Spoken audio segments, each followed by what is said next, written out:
All right, here we go. So the Denver Nuggets have a very, very interesting schedule. They have a very interesting schedule. So just so that you can all kind of take it in. The Denver Nuggets, per Mike Singer,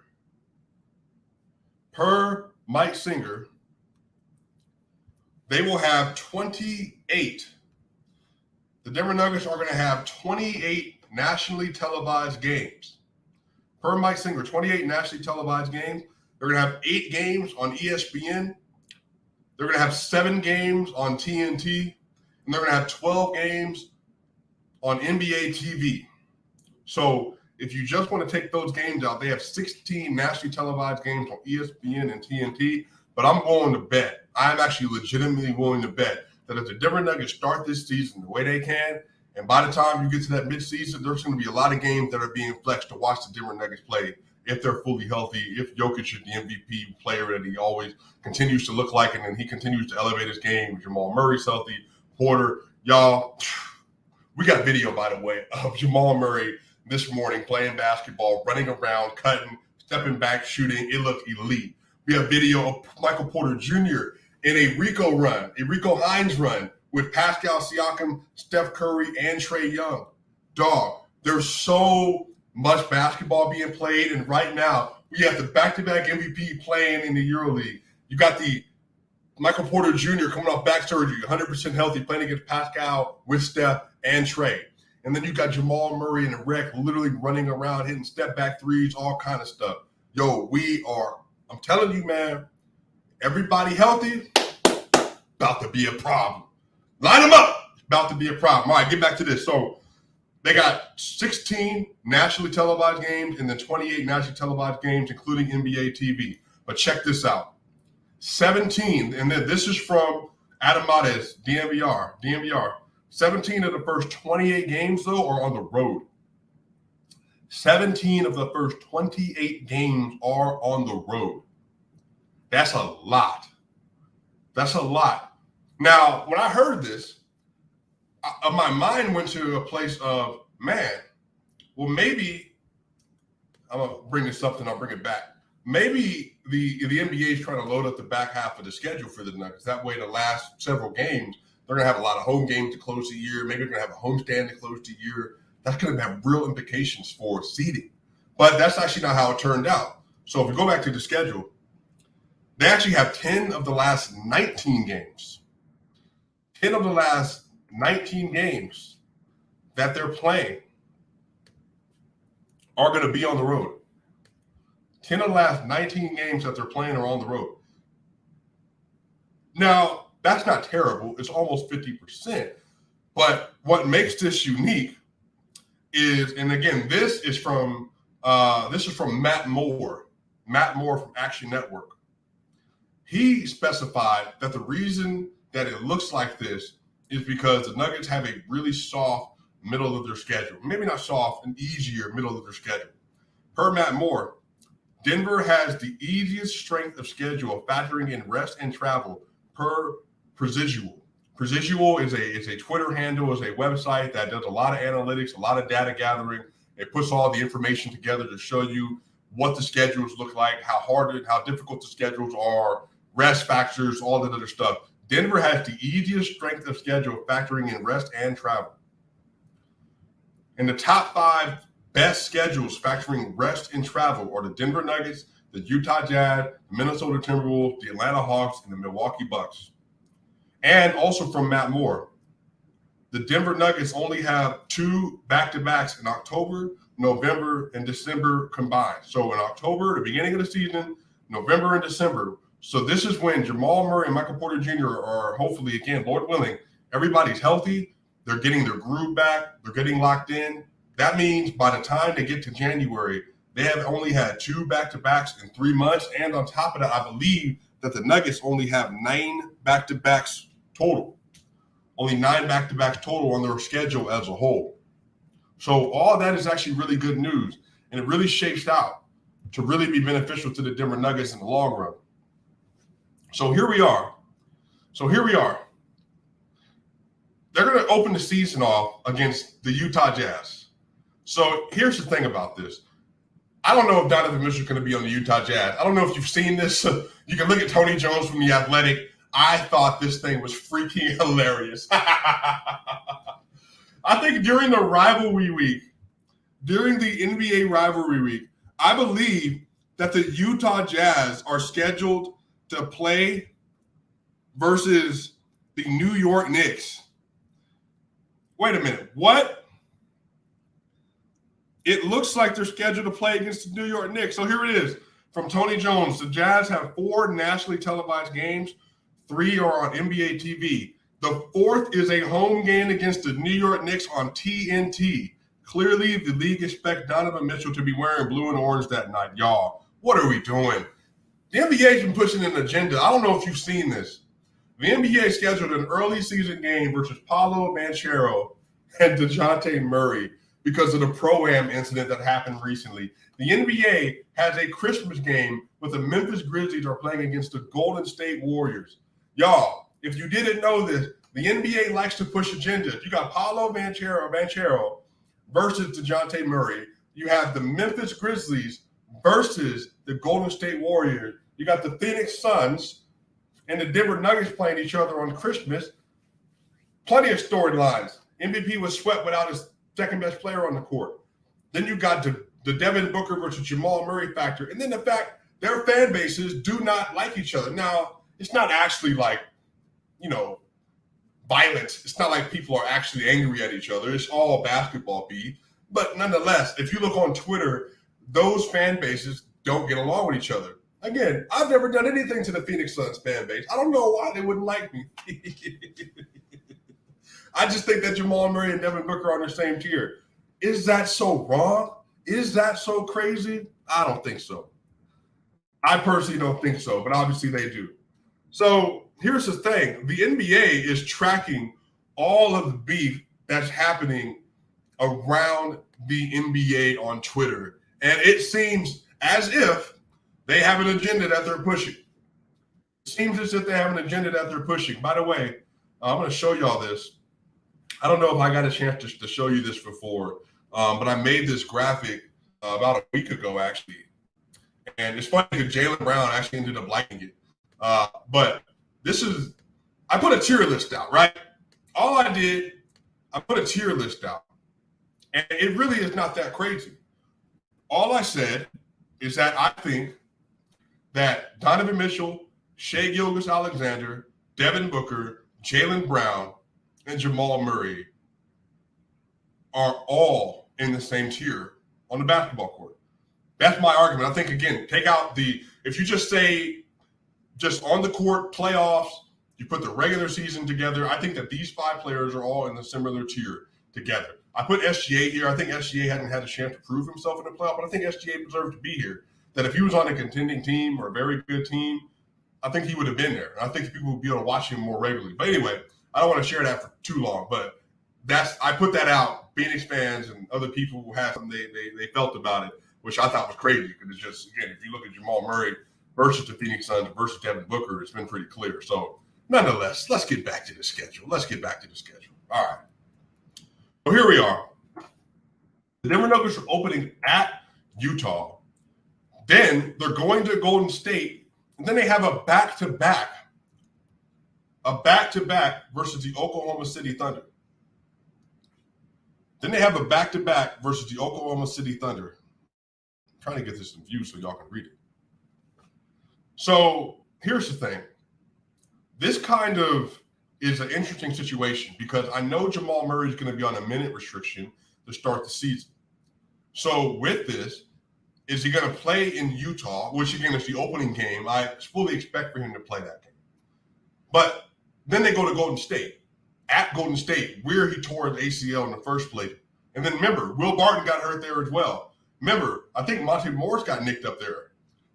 So then he's going to Golden State, and that's 2 days later. But then after that game, on ESPN, by the way, their first home game is versus Oklahoma City on a back-to-back.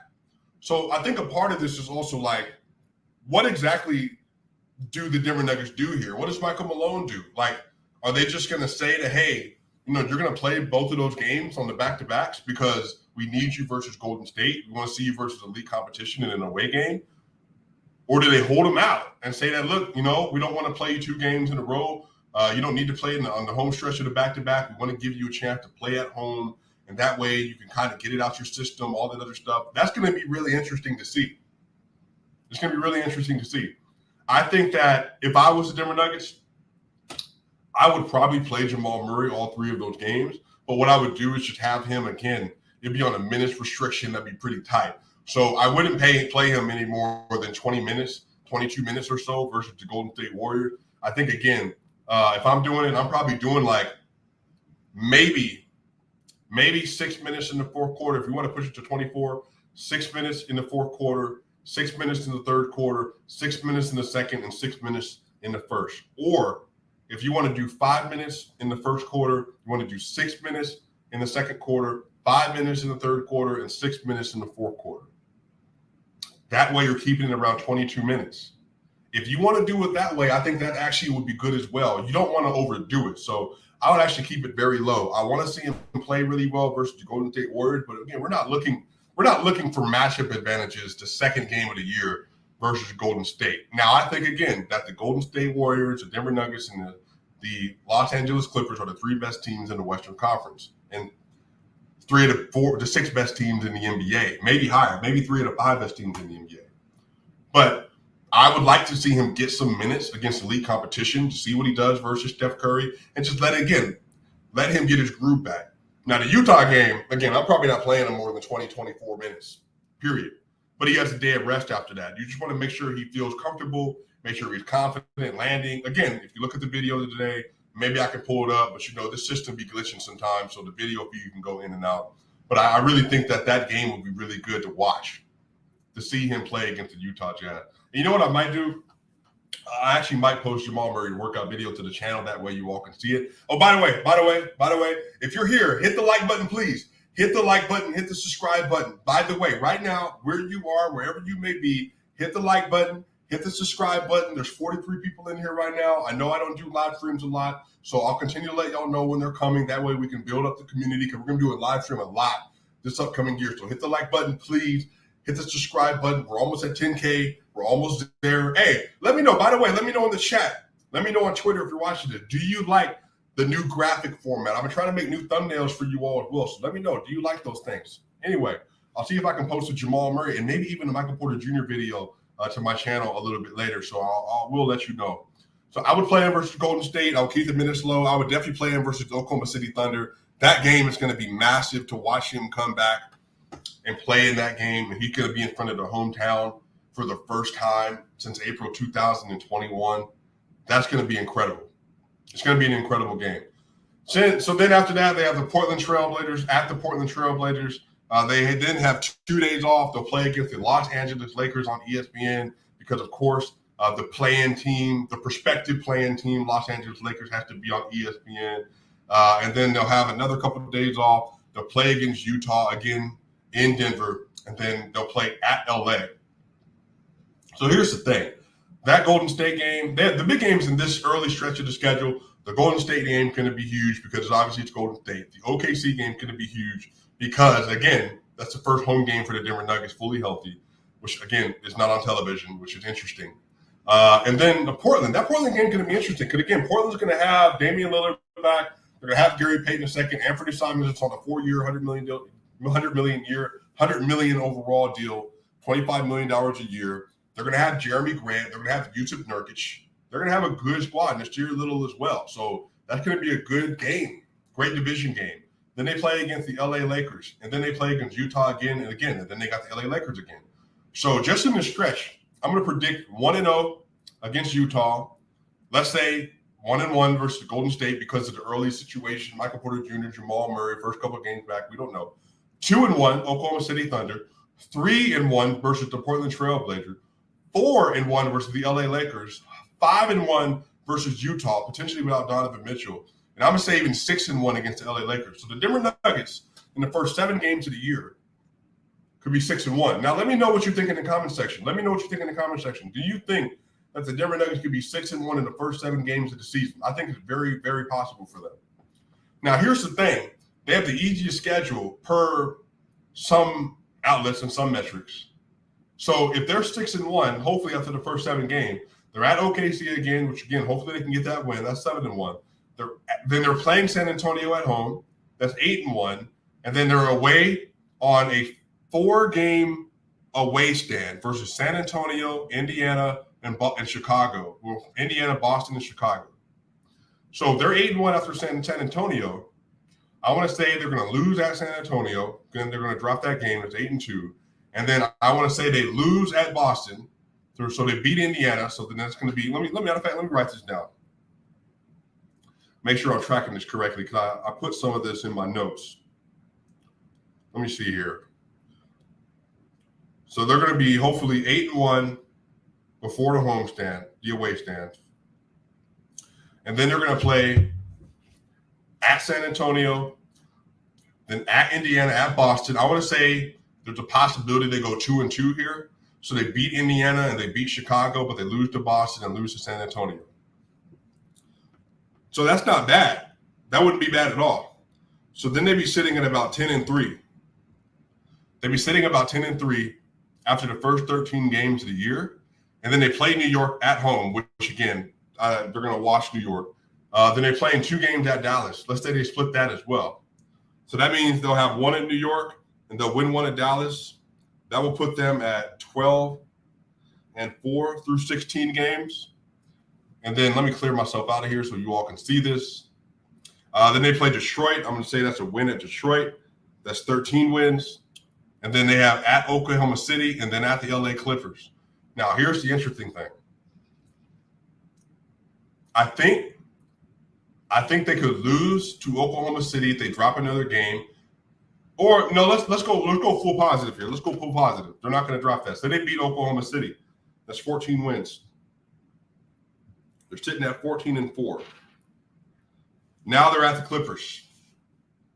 That game right now is not on television, but I'm telling you right now, if the Denver Nuggets are 14-4 or around that, and the LA Clippers are doing what the LA Clippers are projected to do, they're going to have to put that game on television. There's no way that they're not going to have the LA Clippers and the Denver Nuggets on television. Maybe they don't, though, which, again, would be just outrageous to think that they wouldn't put that game on television, given that rivalry that they have.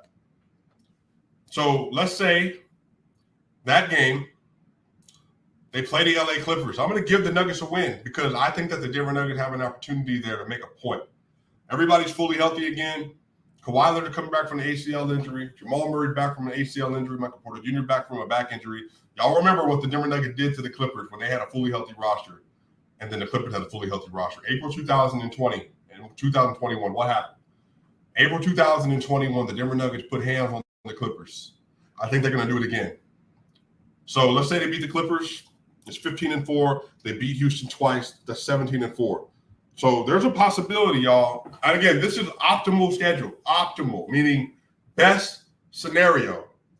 I think that the Denver Nuggets could be 17-4 the first 21 games of the year. I think the biggest games across this stretch are Golden State at Golden State. It's going to be the Portland game. It's going to be at the Lakers. It's going to be at Boston. It's going to be at Dallas. It's going to be at the Clippers. I think there's 6 games that you really want to be paying attention to. Let's include the Utah game, the OKC game at Denver, because that's going to be the first time that Jamal Murray's back. So let's say there's 7 games in the first 21 games. They're going to be huge games. I think that Boston game can be really good as well. The Denver Nuggets got blown up by 20 at home last time, but they didn't have their roster, and the Boston Celtics were making their way to the NBA Finals. I think the Denver Nuggets want to prove a point. I think after that OKC game, I think they're going to go on a little bit of a run. And then after that, I think they're going to get to Boston, and they're going to get to New York, and they're going to get to Chicago, and they're going to get to Indiana on the East Coast trip. And I think there's a chance they go 3-1 there. But I think there's going to be a lot of opportunities for the Denver Nuggets to stack some wins and have some really key victories versus some really important teams. Some really important teams. So, again, y'all, there's going to be a lot of great games coming up here. That Atlanta game in December is going to be great.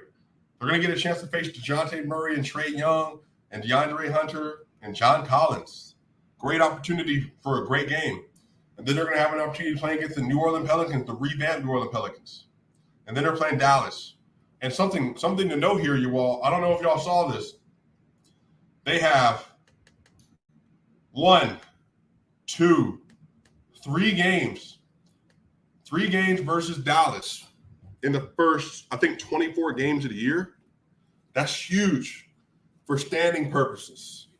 They have let me see. They have 1, 2, 3, 4, 5, 6, 7, 8 really winnable games. 9 and 10 really winnable games as well. So this is what I mean about stacking victories. You put yourself in situations where you're able to get really good wins on great team efforts, to be able to put some teams away, to stack as many wins as possible. That way, when you get to the end of the season, you're looking at really favorable opportunities for the Denver Nuggets in the seeding. That's what's going to be really important. And again, if you're an MVP tracker, which everyone knows I am, but I start talking about the MVP stuff really early. Statement games from Nikola Jokic, Golden State, Portland, 2 games for the Lakers, the Boston game, the Chicago game, the New York game, the Dallas games, the Clippers games. Those are all statement games, MVP watch games that look at what I'm doing now. Fully healthy roster. We're dominating, and he's playing super well. These are games that you really want to tally and add up. I'm really excited for this, man. I think the schedule, again, you don't love the away games, but that also goes to show you. So let's see here. There's some really favorable schedule stuff in here, man. Like when they get to the middle of the season, like they get to December, again, you're playing Atlanta and Dallas, and you're playing against the Memphis Grizzlies and the Phoenix Suns and Miami. But, hey, man, Sacramento, Portland, Charlotte, the Lakers, Washington, Utah, Portland again. Those are some very winnable games. Somebody said the whole October and West games. Yeah, that's facts. There's no travel in there at all. And that's where the favorable schedule stuff comes in. They're playing all West games there.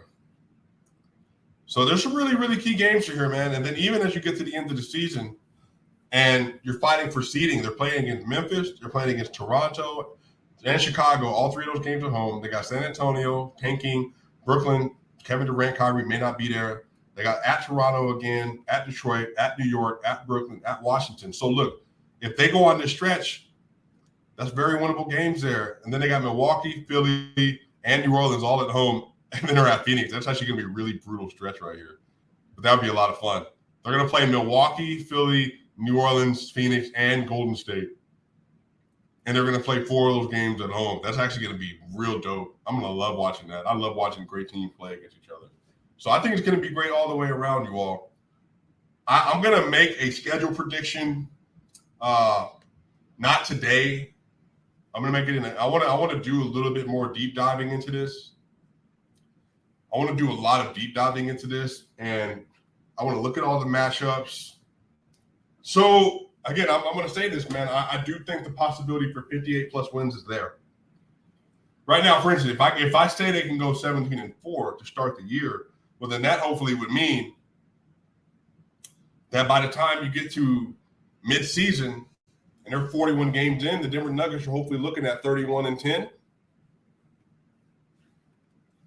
I mean, that's what you want to see. Maybe not that good. Maybe even then you're looking at 28-13.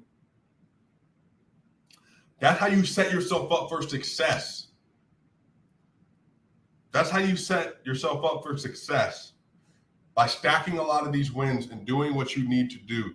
So again, I'm going to have we'll do a whole schedule talk through. We'll talk through the predicted seedings, and I'm going to talk through the awards and the MVPs and Coach of the Years and Comeback Player of the Years, or not Comeback Player of the Years, Man of the Years, Most Improved Player of the Years, all that other stuff. But I just wanted to give you an overall glimpse at the schedule in case you hadn't had an opportunity to see it. And I really also want to make sure that I'm posting those Jamal Murray workouts. I can at least do that one for sure. Maybe the Michael Porter Jr. one as well. So nonetheless, you all, there's a lot of stuff to look forward to during this upcoming NBA season. And I think you all should be really happy with the way the schedule turned out. I know it's a lot of away games at the beginning of the year and the close of the year, but those are all still advantageous for the Denver Nuggets. But y'all, let me know what y'all think, man. Again, hit the subscribe button, hit the like button. Tell me, man, like what you want to see more as we're going through the schedule, the offseason, the prediction, what kind of stuff that you're looking for. Because I think there's a lot of content that's going to be coming out here soon. Because the Nuggets are in prime position to make some real run. And again, you got Michael Porter Jr., again, you got Jamal Murray, you got Bones Highland, got Aaron Gordon, you got some great matchups to start the year. There are some statement games to be had for the Denver Nuggets to tell everybody that we are back. Mile High City Magic is back, y'all. Hit the subscribe button, hit the like button, y'all. Swipe a cam, y'all know what to do. Hey, I'm going to see y'all soon.